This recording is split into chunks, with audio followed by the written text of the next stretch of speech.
Evet arkadaşlar başlıyoruz. So why should an answer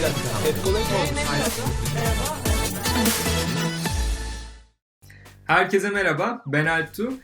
Etkoloni'de otomotiv ve e-ticaret endüstrileri için endüstri müdürü olarak çalışıyorum. Ve arkadaşım Aslı. Merhabalar, ben Aslı. Ben de Etkoloni bünyesinde endüstri müdürü olarak çalışıyorum. Sorumlu olduğum endüstriler finans, sigorta, turizm, ulaşım, eğitim ve geçici olarak da telekomünikasyon endüstrileri. Bugün bu videomuzda genel olarak korona döneminde ilgili olduğumuz endüstrilerde ne gibi değişimler oldu? Hatta korona sonrasında bu endüstriyle ilgisi olan insanlar ya da endüstrinin kendisinde ne gibi değişmeler görüldü? Ve kullanıcı davranışlarında bu süreç nasıl bir değişiklik yarattı? Bunları genel olarak ele alacağız. En sonunda da aslında bu yeni dönemde kullanıcılarla, yeni kullanıcı alışkanlığı değişmiş insanlarla nasıl tekrar etkileşime, iletişime geçebiliriz? Biraz onların üzerinden geçeceğiz. Aslında çok vakit kaybetmeden başlayalım istersen.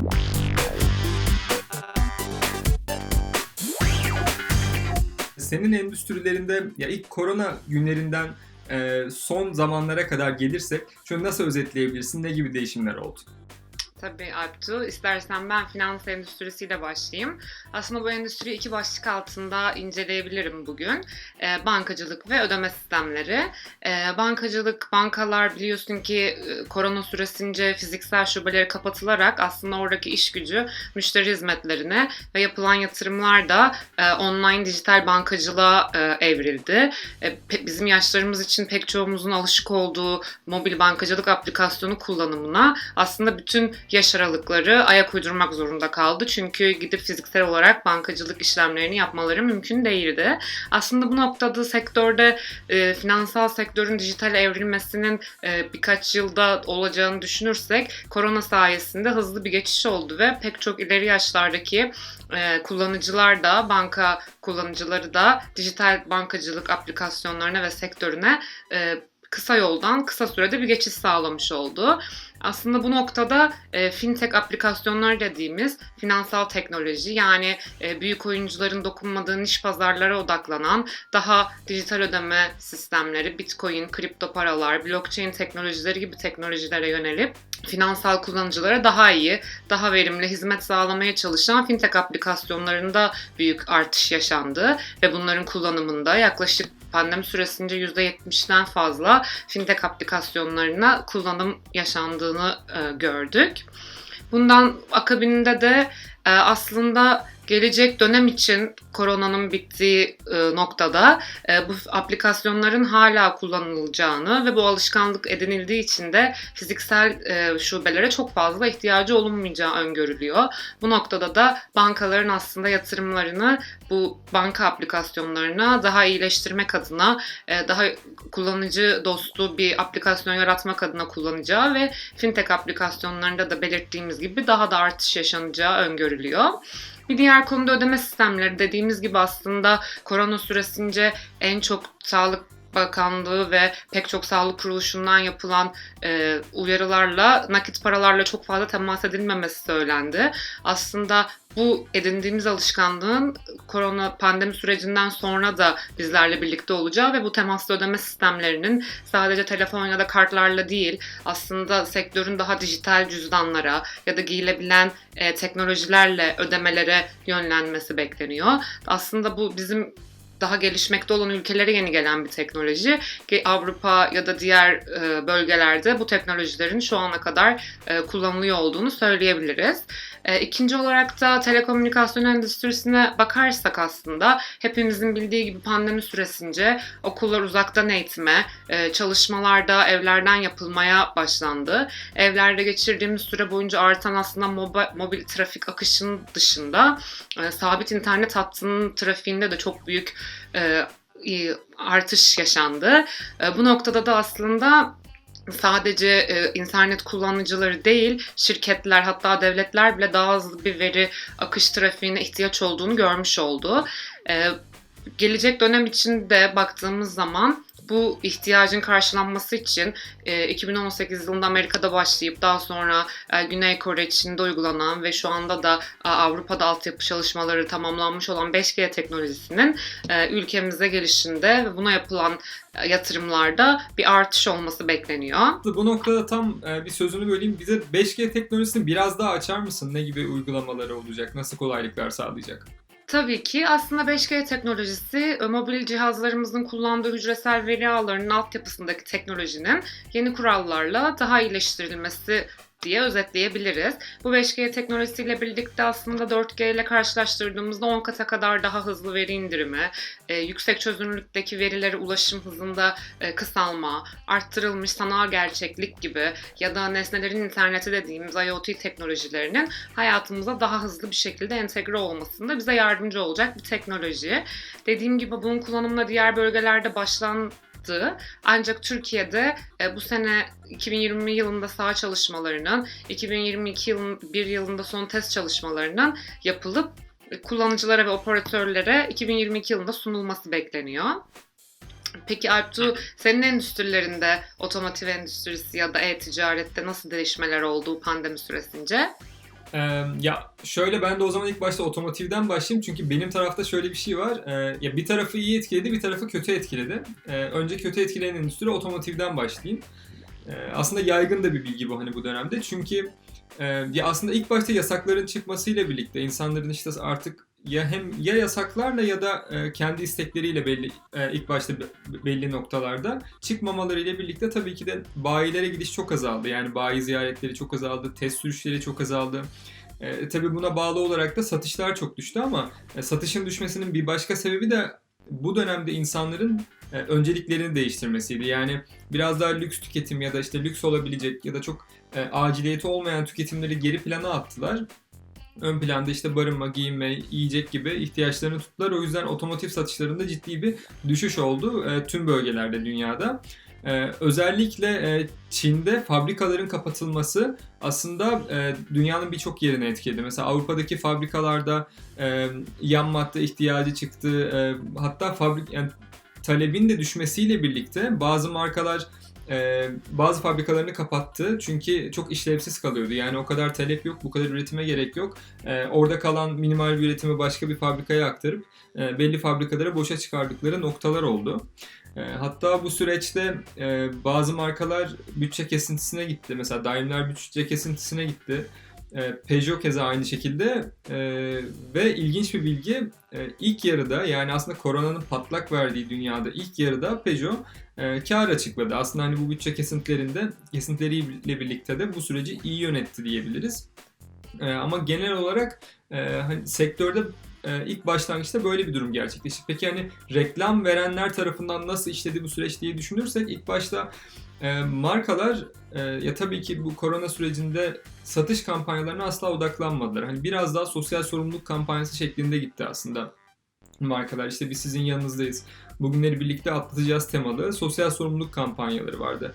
Fakat biraz daha böyle artık Haziran ayına falan geldiğimizde, hani yeni normal sürece yavaş yavaş geçiş sağladığımızda tabii ki şeyi yavaş yavaş gördük. Böyle model kampanyaları, satış kampanyaları gibi süreçleri de görmüş olduk.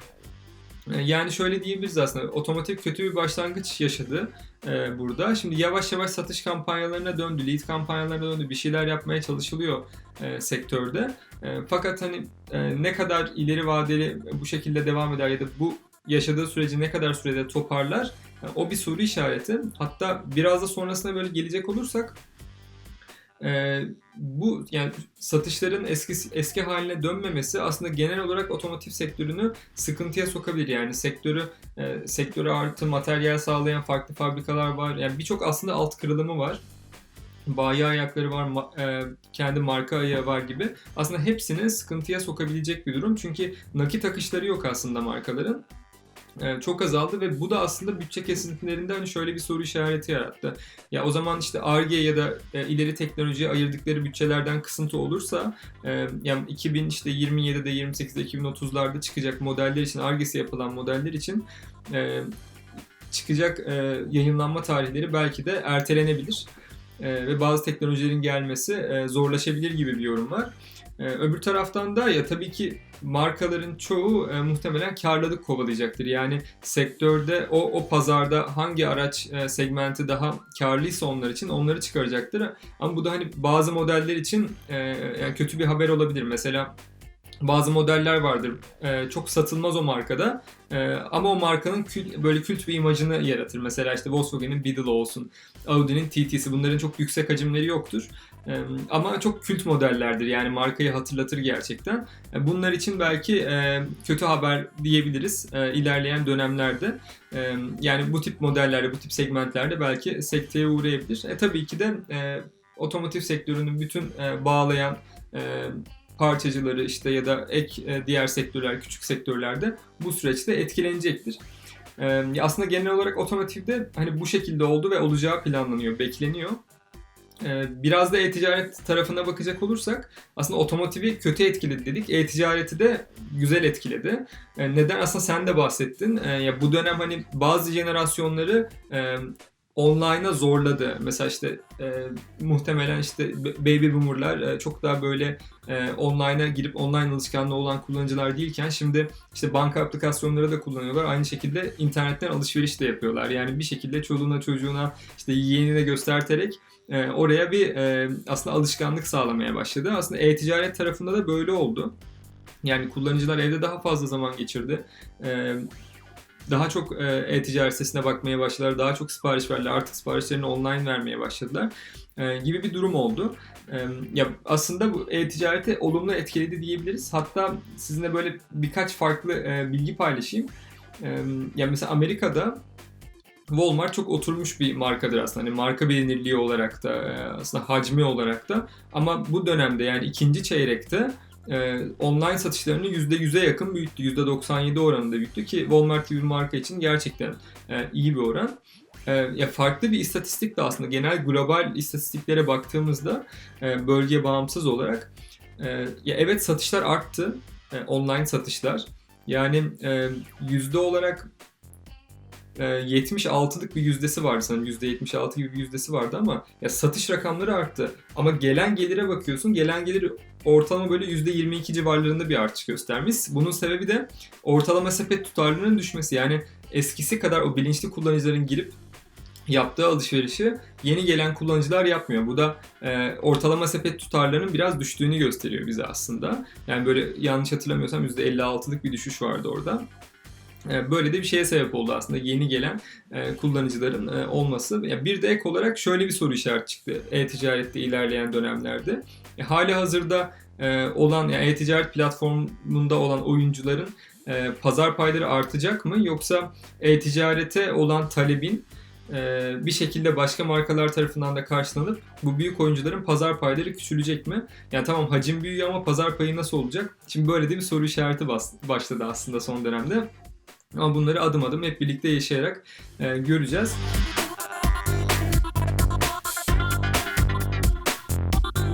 Peki Aslı, ya bu dönemde artık kullanıcı alışkanlıkları değişti. Farklı bir döneme geçtik. Yani muhtemelen bu sizin müşteriye olan işte kullanıcıya olan yaklaşımınızı da değiştirmiştir. Ne öneriyorsun reklam veren tarafa ya da bu kullanıcıların alışkanlıklarını, değişen alışkanlıklara göre dikkatini nasıl toplayabiliriz, çekebiliriz? Kullanıcılar neler bekliyor platformlarda? Evet Abdu, aslında düşündüğümüz zaman bu süreçte hepimiz stresli ve zorlu zamanlardan geçtiğimiz için öncelikle reklam verenlere verdikleri reklamlarda pozitif mesajlar içeren ve kullanıcıyı pozitif anında yakalamaya yönelik bir strateji izlemelerini söyleyebiliriz. Bu noktada aslında oyun aralarında çıkan reklamlarla kullanıcıyı hem çok fazla rahatsız etmeden hem de onların pozitif bir anında onlara pozitif mesajla bir reklam stratejisi izlemek avantajlı bir reklam modeli olabilir. İstersen bunları da endüstri bazında inceleyelim. Bu sefer de telekomünikasyon endüstrisiyle başlayayım.